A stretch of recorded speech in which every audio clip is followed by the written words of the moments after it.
My husband and I have been together for 7 years and married for about a year. Over the past few years, we've had several conversations about the idea of opening up our relationship. These talks mainly came from the fact that we got together young and have only had limited number of partners. So there was some mutual curiosity from what I understood. My husband, however, told me he wasn't sure if he actually wanted to act on this curiosity or if he was content just leaving it as an idea. I have a close male friend who is in polyamorous relationships. Over the past several months, I've spent more time with him and found myself opening up to him about personal struggles I hadn't fully shared with my husband, like challenges with my mental health and my uncertainty about my career path. About 2 months ago, I realized that I might have the capacity to form emotional and romantic connections with more than one person. I shared this with my husband, and he made it clear that this wasn't something he wanted for himself or for our relationship. I guess at some point, I started flirting with my friend through texts and photos, and he reciprocated. At the time, I justified it to myself by thinking that we'd been talking about opening up our relationship for so long that this was long overdue. Gradually, things progressed until we developed a physical aspect to our relationship. But a few days ago, things were discovered. Now, my husband is struggling with whether he can forgive me and whether our relationship has a future. He's hurt and feels I'm not fully owning up to what I did. While I've apologized, I'm frustrated that he hasn't made a decision because, in my mind, this wasn't entirely out of the blue.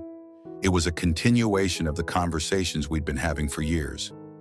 I know I hurt him, but I feel like the situation is more complicated than just cheating. I don't know what to do from here. I just worry that he might take drastic actions and would want to throw everything away. It's been over a week since my infidelity came to light, and it's hard having to stay stuck in this limbo.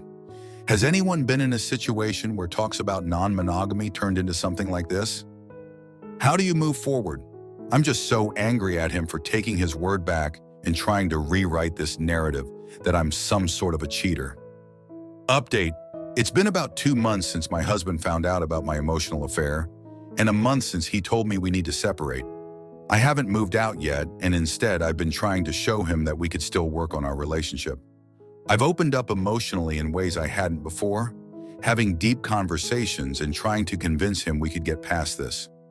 I've been going out of my way to be kind and helpful around the house, doing what I can to ease the tension. But despite all that, I realize I haven't directly addressed the hurt I caused, nor has he made any effort to try to get me to talk about it.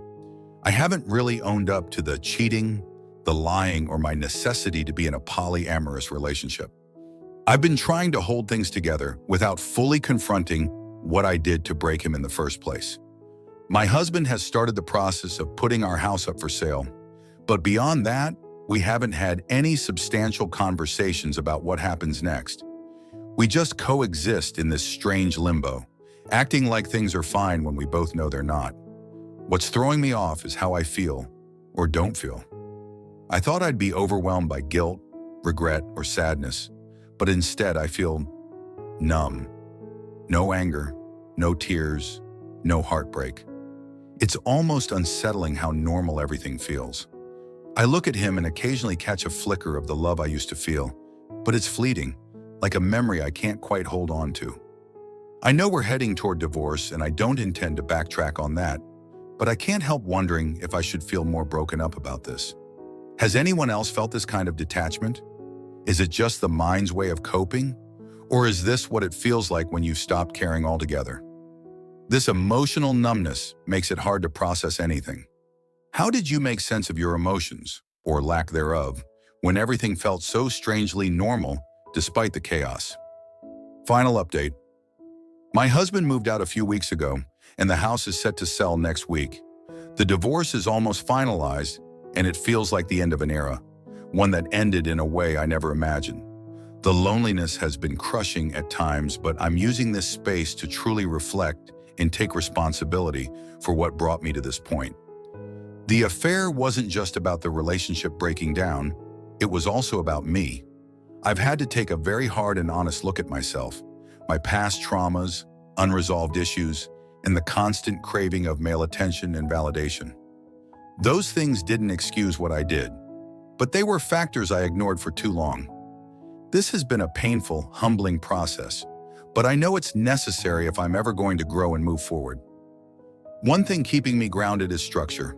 I've created a detailed to-do list where I jot down everything I need to do.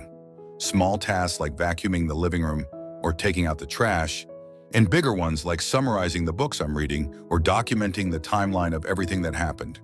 It might sound simple, but having these tangible tasks gives me a sense of progress, a way to see that I'm moving forward even when it doesn't always feel like it. Right now, my focus isn't on fixing the relationship. It's on fixing myself.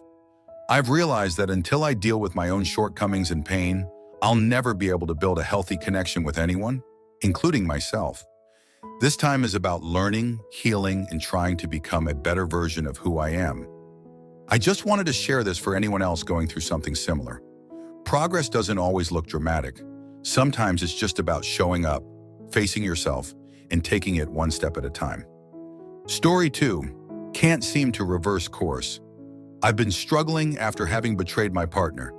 It's been less than a year, so I know not to expect too much. We'll have a period of days or weeks where things seem to be improving. I'll have my problematic behaviors in check, and we'll be spending good time together, challenging, but good. Then I'll have a low day where I forget something or misstep and cause a fight. They'll have a highly charged reaction about something I said or did. They'll ask for some form of reassurance, and I get defensive for reasons I don't fully understand. I desperately want to comply, but I can't figure out why I refuse. As stupid as it sounds, I keep thinking about how we got here. I know the choice to betray my partner's trust was my own, but we got to this place because I was terrified to talk to my partner. Terrified to talk to them about thoughts, feelings, desires, and struggles. I didn't want to be judged. I didn't want to hurt them.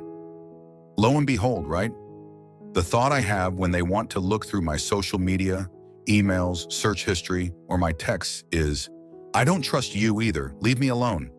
The truth is, I don't trust them. They didn't lie to me. They didn't cheat on me. But I didn't talk to them about what I was dealing with because of the distance that had developed.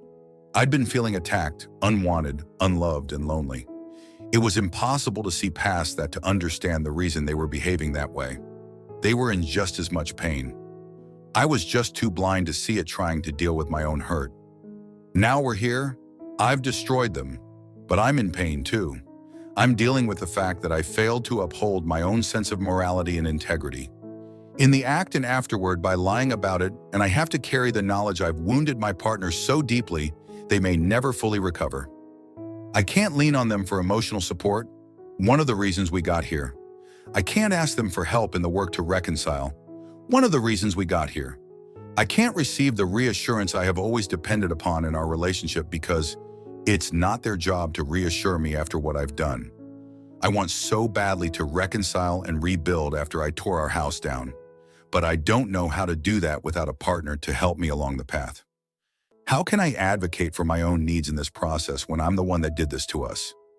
Rebuilding after betrayal is hard, and it's normal to feel stuck.